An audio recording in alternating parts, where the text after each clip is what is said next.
دن بھی تو آب زمزم سے کر کے حرم میں وضو بادب شوق سے بیٹھ کر قبلہ رو یک زباں ہو کے ہم سب پڑھیں ہو بہو اللہ اللہ اللہ اللہ اللہ مدینے میں تنہا نکل جائیں گے اور گلیوں میں قصداً بھٹک جائیں گے ڈھونڈتے ڈھونڈتے لوگ تھک جائیں گے ہم وہاں جا کر واپس نہیں آئیں گے اللہ اللہ اللہ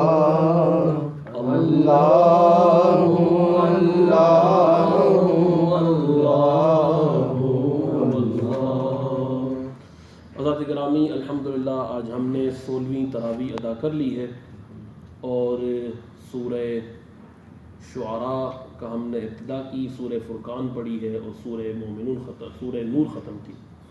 جو درس آج آپ کے سامنے پیش کر رہا ہوں یہ سورہ بنی اسرائیل اور سورہ کہف میں سے ہے۔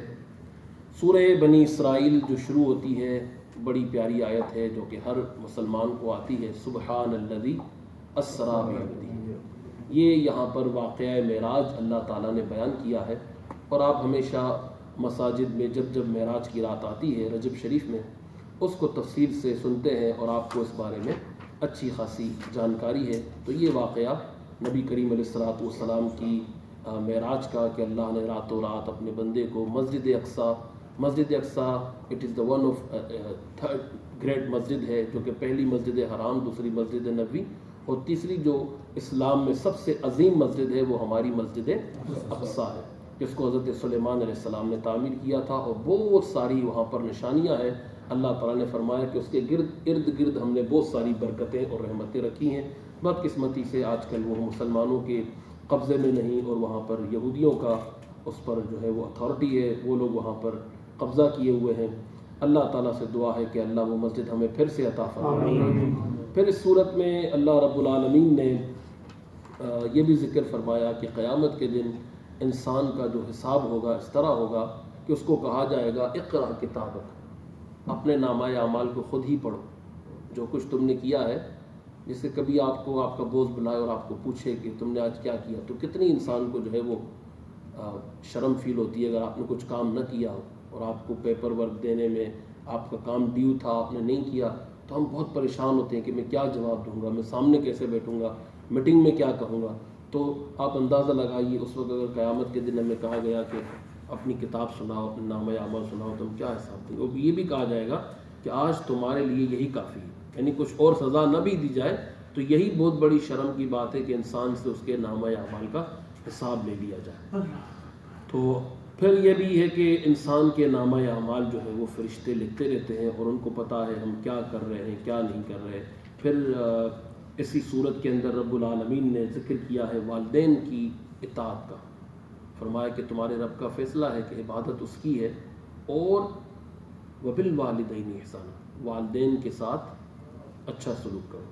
یہ بہت اہم شخصیت ہے پوری کائنات میں انسان کے لیے، سب سے اللہ رسول کے بعد جو آپ کے لیے اہم ہیں وہ ہمارے والدین ہیں۔ فرمایا کہ اگر وہ بوڑھے ہو جائیں تو ان کے سامنے اف تک مت کرنا، عاجزی کے پر بچھا دو ان کے لیے، اور وہ دعا کا ذکر ہوا، اے رب ان پر ایسے رحم فرما جیسے انہوں نے بچپن میں مجھ پر رحمت کی۔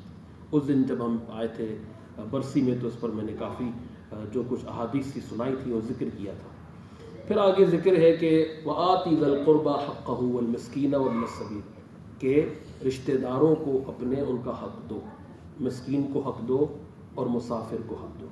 سب سے زیادہ آپ کی زکوٰۃ کے، آپ کے صدقات کے سب سے پہلے جو حقدار ہیں وہ کون ہیں؟ آپ کے رشتہ دار. حدیث شریف میں جو آدمی رشتہ داروں کو صدقات عطیات کرتا ہے وہ 2 اجر پاتا ہے. ایک اجر تو زکوٰۃ دینے کا اور دوسرا اجر رشتہ داروں سے اچھا سلوک کرنے کا. تو یہ صلہ رحمی بھی یہ اہم چیز ہے. تو آپ کے اگر آس پاس کوئی ہے آپ ان کو جانتے ہیں تو آپ ان کو اپنی زکوٰۃ بھی دے سکتے ہیں. رشتہ داروں میں کچھ رشتہ دار ہیں جن کو آپ زکوٰۃ نہیں دے سکتے، مثلا آپ کے ماں باپ کے اوپر دادا پردادا اور اوپر جتنے بھی دادا بنتے ہیں، نانا نانی، اسی طرح ان کو نہیں دے سکتے. یوں ہی اپنی اولاد کو زکوٰۃ نہیں دے سکتے، اپنی بیوی کو زکوٰۃ نہیں دے سکتے. اس کے علاوہ بھائی کو بھی زکوٰۃ دے سکتے ہیں، بانجے کو دے سکتے ہیں، بہن کو دے سکتے ہیں. اور پھر کبھی انسان یہ بھی ہے کہ ان کو یہ فیل نہ ہو کہ یار یہ دیکھو بھائی نے دیا بھی تو ہمیں زکوٰۃ کا پیسہ دیا. کوئی لوگ اس کو شرما کے لیتے ہیں، اچھا نہیں لگتا ان کو، تو آپ ان کو بتانے کی حاجت نہیں، بغیر بتائے بھی زکوٰۃ ادا ہو جائے گی. آپ ان کو یہ کہہ دیں کہ بھئی یہ خرچے کے پیسے ہیں، کچھ رکھ لو میری طرف سے ہیں، یوں کر کے آپ دے دیں اور آپ کی نیت زکوٰۃ ادا کرنے کی ہے، مگر یہ کہ وہ زکوٰۃ کے مستحق ہونے چاہیے.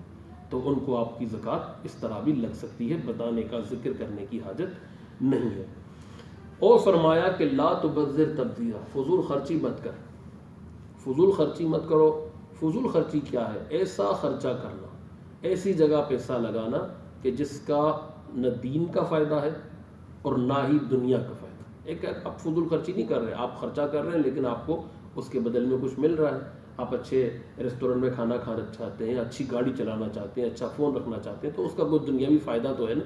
ابھی چلو اس میں جی بی زیادہ ہے، یا اس کی جو ہے پاور زیادہ ہے، یا اس کی اسپیڈ زیادہ ہے، تو وہ ایک فائدہ ہے.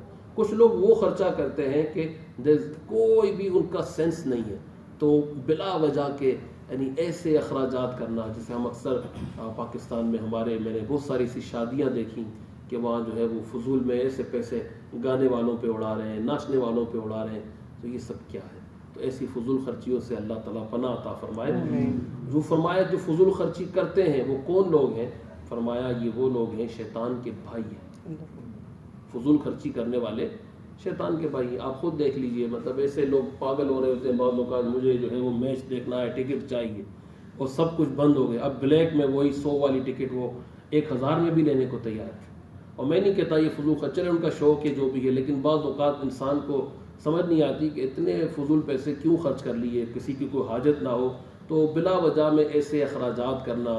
کئی لوگ جو ہے وہ بہت یعنی ایسی چیزیں، بہت ایکسپینسو چیزیں خریدتے ہیں بعض اوقات. تو ماڈریٹ اسپینڈنگ ہونی چاہیے. آپ وہ وہاں پہ خرچہ کریں جہاں پر آپ کا کوئی خرچہ کرنے کا مقصد بنتا ہو.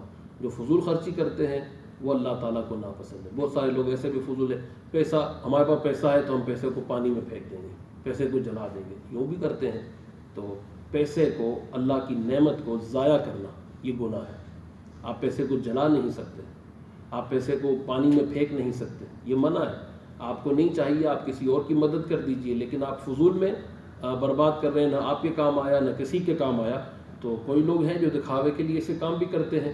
تو اور کچھ لوگ ایسے ہیں، فرمایا کہ وَلَا تَجْعَلْ يَدَكَ مَغْلُولَةً، کہ ایسا بھی مت کرو کہ اپنے آپ کو بالکل باندھ کے بیٹھ جاؤ، کہ خرچہ ہی نہیں کرنا بالکل. یعنی ضرورت ہے تو بھی نہیں، بھوک لگی ہے تو کھانا بھی نہیں کھا رہا، پیسے چلے جائیں گے. میرا 1 درہم جو ہے وہ 18 روپے کا بن رہا ہے، یا 1 درہم 50 کا بن رہا ہے، میں کھانا کیوں کھاؤں، وہاں تو اتنے کا ملتا ہے. جو ضرورت ہے وہ تو آپ کو کرنا ہی ہے. تو کچھ لوگ جو ہے وہ اپنے اوپر ضرورت کا خرچہ بھی نہیں کر رہے. تو یہ بھی منع ہے کہ اپنے جو ہے گردن سے ہاتھوں کو باندھ مت دو. وَلَا تَبْسُطْهَا كُلَّ، نہ ہی بالکل پھیلا دو نہ ہی بالکل باندھ لو. تو کچھ لوگ ایسے بھی کرتے ہیں. فَتَقْعُدَ مَلُومًا مَحْسُورًا، پھر یہ کہ اللہ تعالیٰ نے اس کو ناپسند فرمایا. تو ایسے لوگ کہلاتے ہیں بخیل. بخیل کے معنی وہ ہوتے ہیں کہ ضرورت پر خرچ نہ کرے، اس کو کیا کہا جاتا ہے؟ بخیل. اور بعض اوقات بخل کرنے والا پھر بعد میں اس کو زیادہ پیسے دینے پڑتے ہیں، اور پھر وہ روتا ہے، پریشان. حضور علیہ السلام نے فرمایا البخیل حابس لنفسہ وتارک لورثتہ، جو بخیل ہوتا ہے اپنے آپ کو جکڑ کے رکھتا ہے، اور پھر جب دنیا سے جاتا ہے تو اس کے وارث جو ہے اس کے مال کو اڑاتے ہیں. یہی ہوتا ہے. تو پھر بعد میں وہ کوئی فکر نہیں کرتے، پھر وہ بڑی بڑی گاڑیاں خریدتے ہیں، کوئی فراری خرید رہا ہے، کوئی پوش خرید رہا ہے، کوئی ڈوج. جب تک ابا جی تھے وہ بیچارے 80 ماڈل کی گاڑی چلاتے ہیں، اپنے اوپر خرچہ نہیں کیا انہوں نے. اور بچاتے رہے. وہ دنیا سے گئے تو سارے اکاؤنٹ ان کے ہاتھ میں آ گئے, انہوں نے جو تباہی مچانی ہے وہ مچاتے ہیں. تو ضرورت جہاں پر ہو وہاں پر خرچہ کرنا چاہیے. یہاں پر مجھے ایک چھوٹا سا لطیفہ بھی یاد آ گیا. ایک صاحب تھے بہت ہی اپنا بخیل تھے, کنجوس تھے. تو بچے کی چپل ٹوٹ گئی تو اس نے کہا, ابو نے کہا ابھی 6 مہینے پہلے دلائی تھی, پھر چپل توڑ کے آ گئے. تو کہا کیا کروں, چپل ٹوٹ جاتی. تو کبھی چپل اس لیے ٹوٹتی ہے کہ تم اس سے زیادہ چلتے ہو, تھوڑے جو ہے قدم کم اٹھاؤ. تو کیسے کا جو سیڑھی ہے نا, ایک نہیں 2 کر کے چلو, تو 20 کے بجائے 10 قدم چلو گے تو چپل جو ہے محفوظ رہے گی.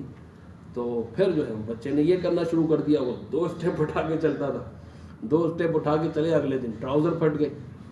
تو کہا ابو جی آپ کی بات پہ عمل کیا تو چپل تو بچ گئی, لیکن اس سے مہنگی چیز ہماری ایسی جگہ پھٹی گئے, شرمندگی ہو گئی. تو بخیل بعض اوقات ایسے بھی.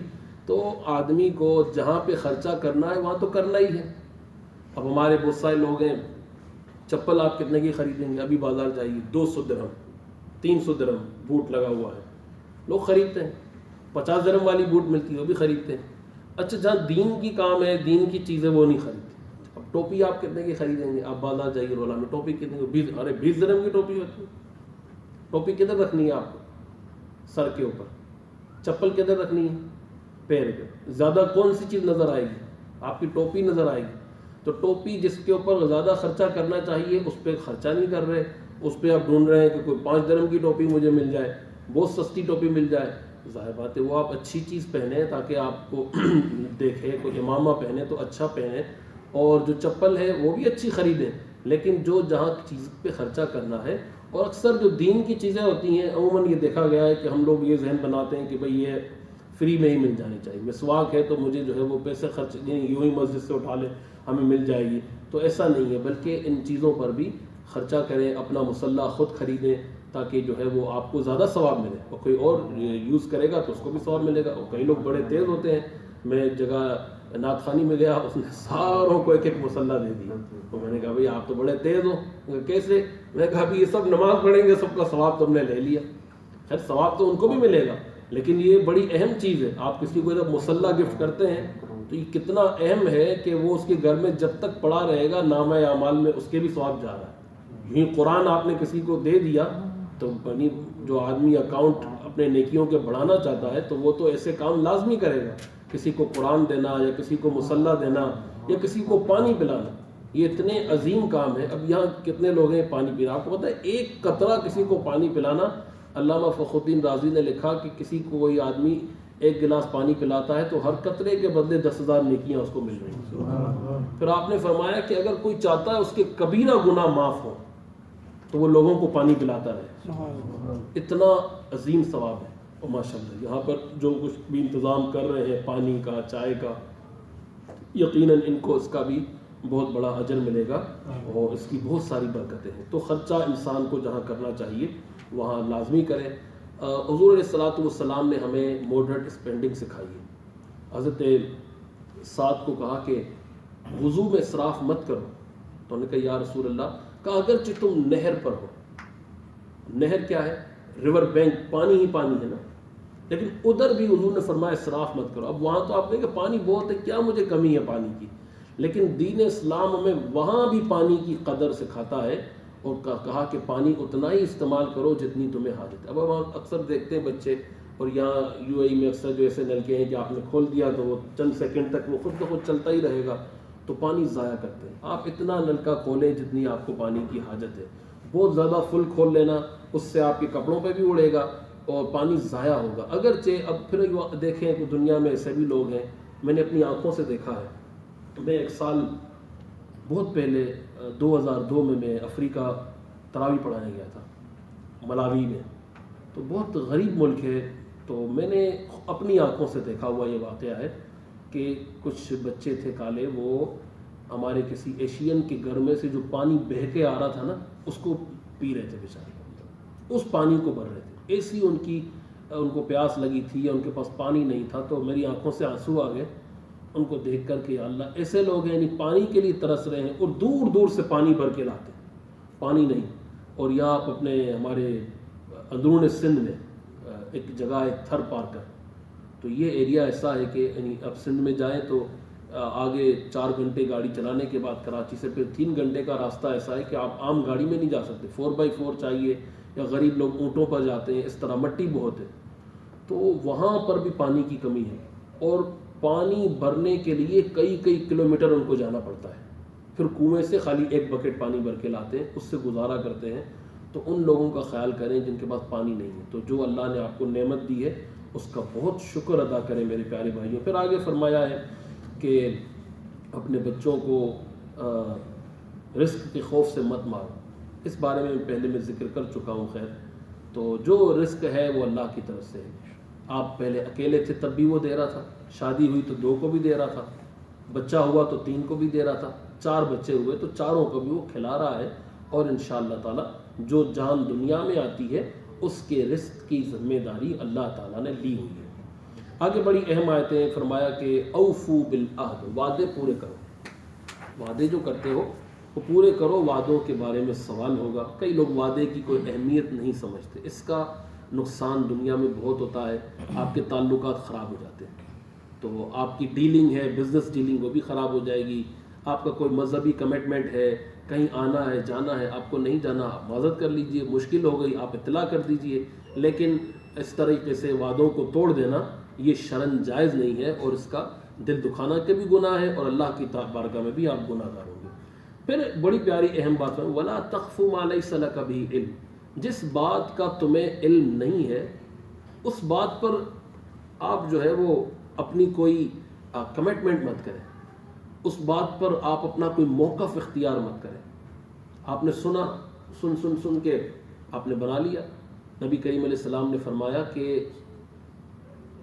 کفا بالمرء کذبا ان یحدث بکل ما سمع، آدمی کے جھوٹا ہونے کے لیے یہ بات کافی ہے کہ ہر اس بات کو کہتا پھرے جو سنی اس نے، یعنی کہ بغیر تحقیق کے آپ ہر بات کو کہہ دیں، یہ بات بری ہے۔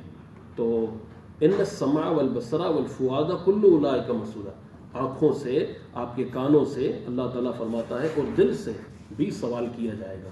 تو جب تک آپ کو کسی بارے میں علم نہیں ہے، آپ نے وہ سن لیا، ابھی اس نے شادی کر لی، بتایا نہیں، آپ نے دوسرے کو کہہ دیا، تیسرے کو کہہ دیا، اور بات جو ہے بڑھتی کہاں چلی گئی، اس کا نقصان ہوتا ہے۔ پاکستان میں ایک سینما کراچی میں تھا، اس کا نام تھا عرشی سینما، اس کو آگ لگ گئی، تو بات پھیلی عرشی سینما جل گیا۔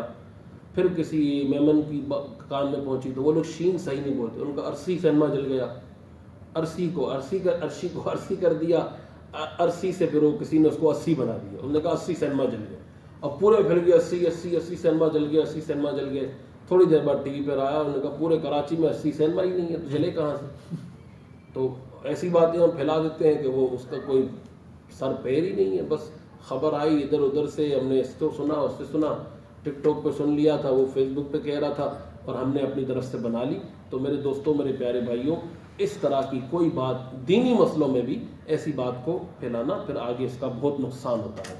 تو اہل علم سے پوچھ لیا جائے، جس کا تعلق ہے اس سے پوچھ لیا جائے۔ وَلَا تَمْشِ فِي الْأَرْضِ مَرَحًا، زمین پہ اکڑ کے مت چلو۔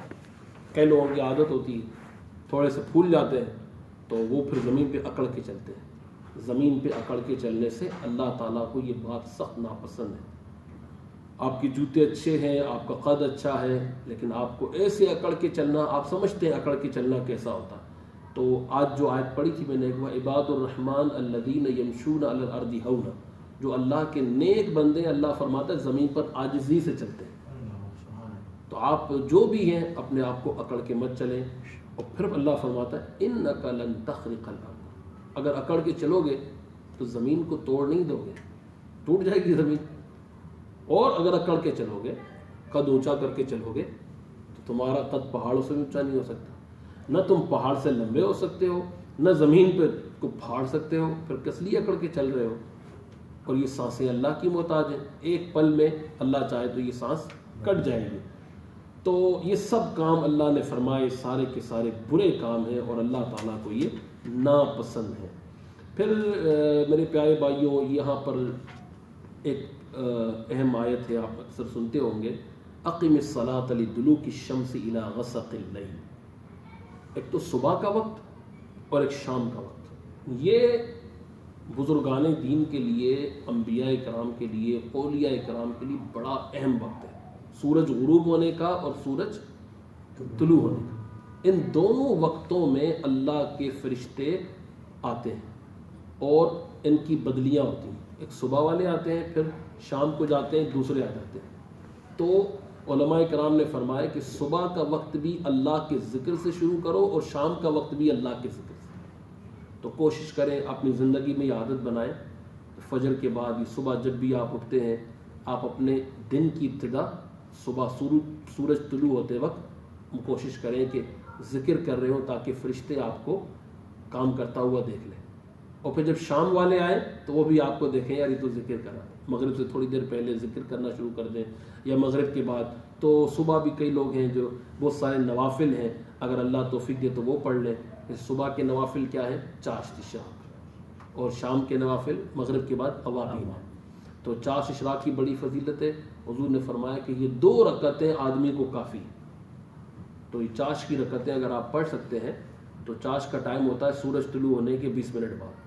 تو صبح 8 بجے پڑھ لیں، 9 بجے پڑھ لیں، 10 بجے پڑھ لیں، کسی ٹائم بھی آپ، یہ نفلی نماز ہے، آپ پڑھنا چاہیں پڑھ لیں، اس کی بہت برکت ہے۔ اور مغرب کے بعد 6 رکعتیں، یہ بھی بہت بابرکت نمازیں ہیں۔ پھر نبی کریم علیہ السلام کے لیے فرمایا کہ آپ تہجد کو ادا کریں، اللہ تعالیٰ آپ کو مقام محمود عطا فرمائے۔ مقام محمود کیا ہے؟ حضور کو شفاعت کا یہ مرتبہ ملے گا۔ اور قرآن الفجر، ان قرآن الفجر کان مشہودا، اور صبح کے وقت تلاوت کیجئے فجر کے وقت، کیونکہ یہ صبح جو فجر کے وقت کی تلاوت ہے، یہ اللہ کے فرشتے سننے آتے ہیں۔ میں نے بہت سارے گھر ایسے دیکھے ہیں، ابھی بھی میں جس بلڈنگ میں رہتا ہوں تو میں سنتا ہوں کبھی کبھی، یعنی فجر کے وقت گھروں میں سے کچھ بچوں کی، عورتوں کی تلاوت کی آواز آتی ہے۔ یہ بہت اچھی بات ہے، اور مسلمان کا گھر ایسا ہی ہونا چاہیے، اس کے گھر میں سے قرآن کی تلاوت کی آواز آنی چاہیے۔ آپ نے دیکھے ہوں گے ہندو لوگ، یا کبھی جائیں آپ، بلکہ آپ انڈیا میں ہی رہتے ہیں، تو صبح وہ بھجن بجا دیتے ہیں، یا جو بھی ہے وہ، میں نے سری لنکا میں ایک دفعہ دیکھا تھا کہ وہاں جو ہے وہ اسپیکر پہ زور زور سے صبح 4 بجے وہ بھجن بج رہا تھا۔ تو ہمارے مسلمانوں کا ہمیں چاہیے کہ ہم اپنے گھروں کو قرآن پاک کی تلاوت سے منور کریں، بھلے باہر آواز نہ جائے، لیکن کم سے کم اپنے گھر میں تو آواز آئے، اور آپ پڑھیں گے تو آپ کو دیکھ کے آپ کے بچے بھی پڑھیں گے، اور انشاءاللہ ان کی ایک عادت بن جائے گی۔ یہاں اب ہم کیسے آ رہے ہیں؟ آپ آتے ہیں تو آپ کے بچے آتے ہیں، تو دھیرے دھیرے عادت بنے گی۔ پھر فرمایا کہ جال حق و زاق الباطل، حق آیا اور باطل چلا گیا، اور بے شک باطل کو جانا ہی تھا۔ قرآن پاک کو فرمایا کہ ہم نے شفا بن کے نازل فرمایا ہے، تو قرآن شفا ہے، قرآن کی آیتیں شفا ہیں۔ قرآن کو انشاءاللہ جتنا پڑھیں گے، اس کی بہت ساری، خاص کر سورہ فاتحہ، اس کی بہت برکت ہے، اور کسی بھی مریض پہ پڑھ لیا جائے یا آپ خود بھی پڑھ لیں تو اس سے آپ کو شفا ملے گی۔ یہاں پر سورہ کہف کی، اور سورہ بنی اسرائیل اور بھی آگے ہے، میں نے بس چند مضامین کور کیے، آگے سورہ کہف شروع ہو جاتی ہے، اور سورہ کہف کے معنی ہوتے ہیں غار۔ کہف، سورہ کہف پڑھنے کی بہت سارے فضائل ہیں، خاص کر جمعہ کے دن نبی کریم صلی اللہ علیہ وسلم نے ارشاد فرمایا کہ جو کوئی شخص جمعے کے دن سورہ کہف کو پڑھ لے گا، وہ دجال کے فتنے سے محفوظ رہے گا۔ اللہ تبارک و تعالی ہمیں قرآن پاک کی برکتوں سے مالا مال کرے۔ سبحانک اللہم و بحمدک، اشہد ان لا الہ الا انت، استغفرک و اتوب الیک، برحمتک یا ارحم الراحمین۔